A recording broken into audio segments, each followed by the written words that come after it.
पश्चिम बंगाल में होने वाले विधानसभा चुनाव को लेकर राजनीतिक माहौल गर्मा गया है। इसी बीच बीजेपी ने चुनाव के लिए अपने उम्मीदवारों की पहली सूची जारी कर दी है। इस सूची में कुल 144 प्रत्याशियों के नामों की घोषणा की गई है।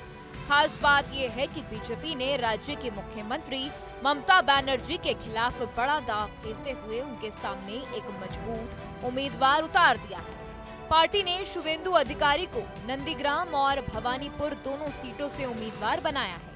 ये फैसला इसलिए भी खास माना जा रहा है क्योंकि साल 2021 के विधानसभा चुनाव में नंदीग्राम सीट से शुवेंदु अधिकारी ने ममता बनर्जी को कड़ी टक्कर देते हुए हराया था।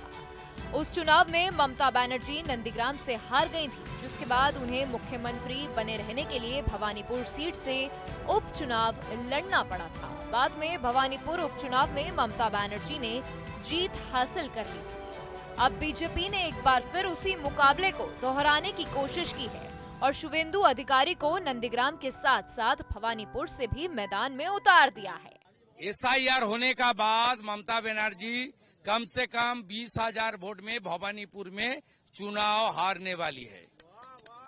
ये बात मेरा नाम लिख के रख दीजिए।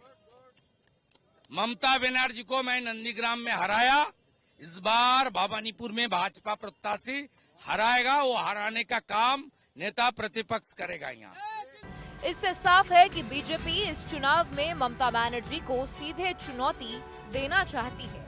हालांकि अभी तक टीएमसी ने अपने उम्मीदवारों की सूची जारी नहीं की है, इसीलिए ये देखना दिलचस्प होगा कि ममता बनर्जी इस बार किस सीट से चुनाव लड़ती है। बीजेपी की इस पहली सूची में कई नए और चर्चित चेहरों को मौका दिया गया है। पार्टी ने पूर्व भारतीय क्रिकेटर अशोक को मुआयना विधानसभा सीट से उम्मीदवार बनाया है।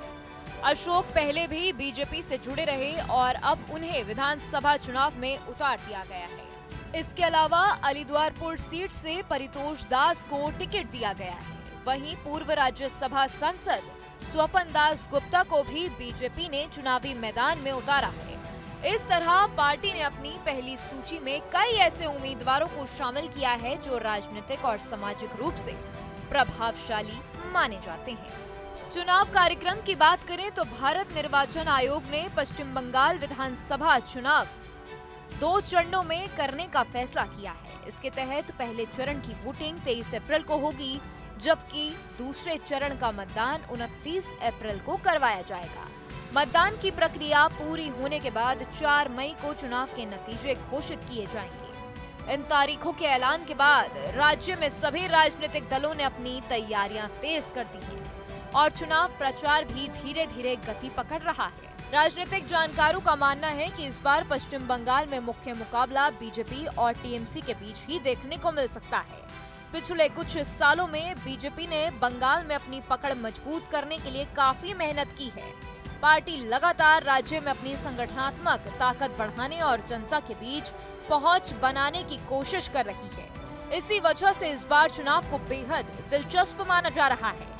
बीजेपी की तैयारी का अंदाजा इसी बात से लगाया जा सकता है कि चुनाव की घोषणा के अगले ही दिन पार्टी ने अपने 144 उम्मीदवारों की पहली सूची जारी कर दी है। इससे साफ संकेत मिलता है कि बीजेपी इस चुनाव को लेकर पूरी तरह तैयार है और राज्य में सत्ता हासिल करने के लिए पूरी ताकत के साथ मैदान में उतरी है। वहीं दूसरी ओर टीएमसी भी अपनी रणनीति तैयार कर रही है, इसीलिए आने वाले दिनों में बंगाल की सियासत और ज्यादा गरमाने की संभावना है।